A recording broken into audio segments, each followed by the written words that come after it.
Dear friends, welcome to my career my future, the team of expert counsellors.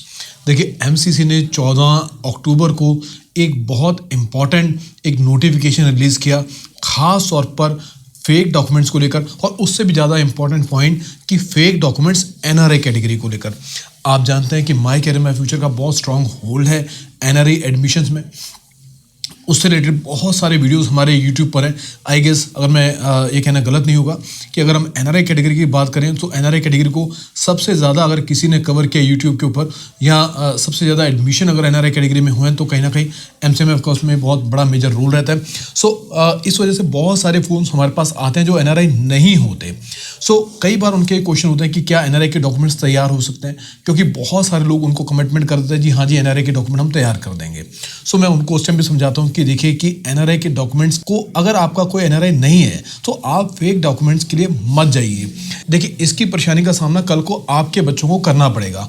बहुत clearly notification में ये लिखा हुआ है कि ये एमसीसी की नॉलेज में आया कि बहुत सारे बच्चे जो एनआरआई नहीं हैं लेकिन फेक डॉक्यूमेंट जो है वो तैयार करवा के वहाँ पर प्रेजेंट कर रहे हैं।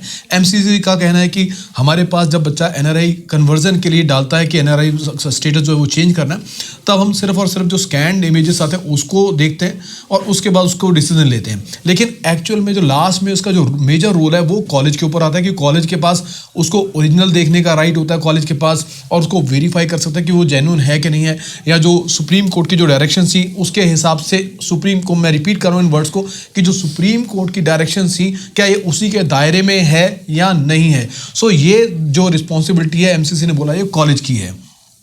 सो मैं फिर वापस आता हूं उसी पॉइंट के ऊपर। सो ऐसे में कभी भी कॉलेज, कभी भी एमसीसी या कभी भी कोई ऑडिट कमेटी आपके जो डॉक्यूमेंट सबमिटेड हैं एनआरआई वाले उनको वेरीफाई कर सकती है।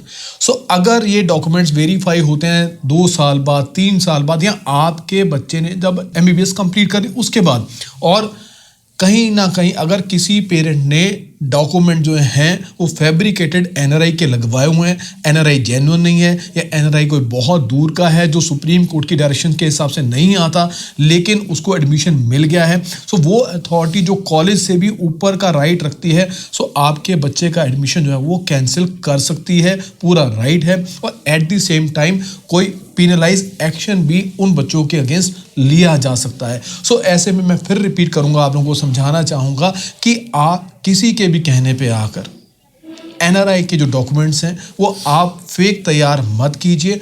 अगर आपके पास जेन्युइन एनआरआई है और सुप्रीम कोर्ट की जो डायरेक्शन के हिसाब से, उनके दायरे के हिसाब से अगर एनआरआई है, तभी आप एनआरआई कोटे में जाइए, क्योंकि जो लोग डॉक्यूमेंट्स बनाने वाले हैं वो डॉक्यूमेंट्स बनाने के बाद साइड पर हो जाएंगे।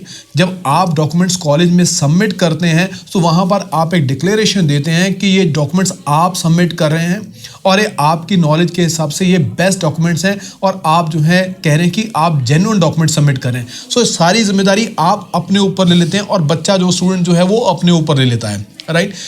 कॉलेज आपसे सारे अगले ईयर्स की फीस पीडीसी ले लेता है, राइट। अब आप देखिए कि खतरे में कौन है। जिस आदमी ने आपके डॉक्यूमेंट तैयार करवाए वो निकल गया आपसे पैसे लेने के बाद, कॉलेज के पास पीडीसी चेक पड़े, कल को उस बच्चे के डॉक्यूमेंट पकड़े जाते हैं जिसकी वजह से उसका एडमिशन कैंसिल हो जाता है, राइट। सो अगले साल क्योंकि सीट खराब गई है तो सीट खराब जाने के बदले में जो फीस जो कॉलेज ने लेनी है, पीडीसी लिए हैं, वो कॉलेज ले लेगा। सो कॉलेज भी फायदे में, और जो बंदा जिसने आपके डॉक्यूमेंट तैयार करवा दिए फर्जी वाले वो भी फायदे में। घाटे में कौन? नुकसान किसका? करियर किसका खराब हुआ? पैसा किसका खराब हुआ? वो आपके बच्चे का। सो ये बहुत इंपॉर्टेंट पॉइंट है, और ये डॉक्यूमेंट्स कभी भी चेक हो जाते हैं। कई लोग कह देते हैं बच्चों को कि देखिए एडमिशन हो गया ना, अब कोई चेक नहीं करेगा डॉक्यूमेंट। सो ऐसा नहीं है, कभी भी ऑडिट कमेटी आपके डॉक्यूमेंट्स को वेरीफाई कर सकती है। इसकी कोई टाइम लिमिट नहीं है, ये 1 साल में, 2 साल में, और आपकी एमबीबीएस कंप्लीट होने के बाद भी हो सकता है। सो आप बहुत केयरफुली काम कीजिएगा, अपने बच्चे के फ्यूचर को आप स्टेक में मत लगाइए, जो चीज़ जेन्युइन है उसी पर आप काम कीजिए। सो ये मैं एक जो इन्फॉर्मेशन जो मैं फ़ोन पर अपनी तरफ से बच्चों को कहता हूँ, आज जो एमसीसी का नोटिफिकेशन आया उसी को सामने रख के वो भी आपसे दोबारा एक पुष्टि करना चाहता हूँ, आपसे शेयर करना चाहता हूँ। सो थोड़ा सोच समझ के चलिएगा, एक कच्चे लालच में मत फंसिएगा। जो आपको लीगली आपको सही एडवाइस करें ऐसे काउंसलर को आप चुनेगा। So thank you very much for watching this video. Stay connected.